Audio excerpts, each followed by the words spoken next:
Hello दोस्तों, आप सबका आपके अपने चैनल में स्वागत है। आज हम बात करेंगे एक कहानी की। कहानी घर घर की।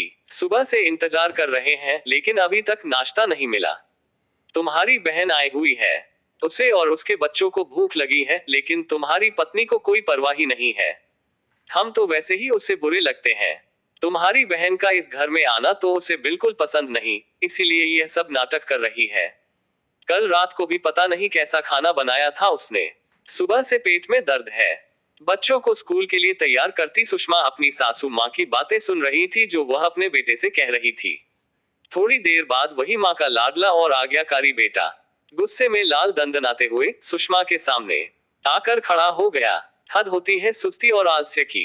माँ और दीदी कब से प्रतीक्षा कर रही हैं, तुमने अभी तक उन्हें नाश्ता नहीं दिया। सुषमा ने अपने पति को उत्तर देते हुए कहा, आप देख रहे हो ना, मैं सुबह से काम में व्यस्त हूँ। बच्चों को भी बड़ी मुश्किल से नाश्ता करवाया है। अभी बच्चे स्कूल जाते ही माँ जी और दीदी को नाश्ता करवा देती हूँ। इतना ज्यादा भी तो समय नहीं हुआ है। सुषमा ने अपने पति को समझाने की नाकाम कोशिश की। हाँ हाँ, तुम अकेले ही सुबह से काम कर रही हो, हम तो बस हाथ पर हाथ धरे बैठे हैं, है ना। बहाने बनाने में तो तुम माहिर हो। मेरे घर वाले तो वैसे भी तुम्हें एक आंख नहीं भाते, तुम्हारे अपने होते तो अभी तक नाश्ता करवा चुकी होती। मैं सब समझता हूँ तुम्हारी चालबाजी कि तुम्हें मेरी बहन का हमारे घर आना पसंद नहीं है, इसलिए तुम यह सब नाटक कर रही हो। माँ के आज्ञाकारी बेटे ने माँ की बात पत्नी के सामने दोहराई। पति की जहरीली बातें सुनकर सुषमा की सहनशीलता खत्म हो गई और उसका गुस्सा बच्चों पर निकलने लगा। जल्दी करो, स्कूल जाने के लिए देरी हो रही है। खुद का काम खुद कर लिया करो, अब बड़े हो गए हो तुम। चलो जल्दी से बैग पहनो और निकल जाओ। और टिफिन पूरा खाकर आना, नहीं तो थप्पड़ खाओगे।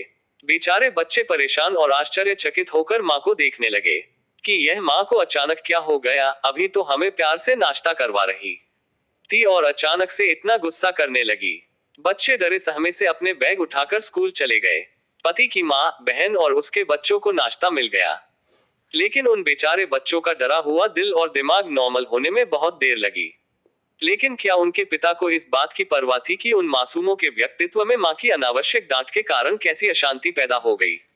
बिल्कुल नहीं, क्योंकि यह तो रोज होता ही रहता है और यह हर घर की कहानी है।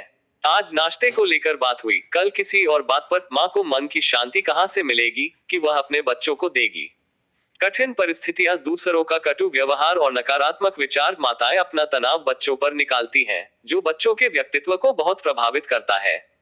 हमारे पूरे समाज को यह समझना होगा कि माताओं को शांतिपूर्ण माहौल देना कितना जरूरी है। और यह शांतिपूर्ण माहौल इन बच्चों के पिता के अलावा कोई नहीं दे सकता। यदि हम अपनी संतान को एक सामान्य और सुसंस्कृत मानव बनाना चाहते हैं तो उनकी माताओं को एक शांतिपूर्ण वातावरण प्रदान करना होगा।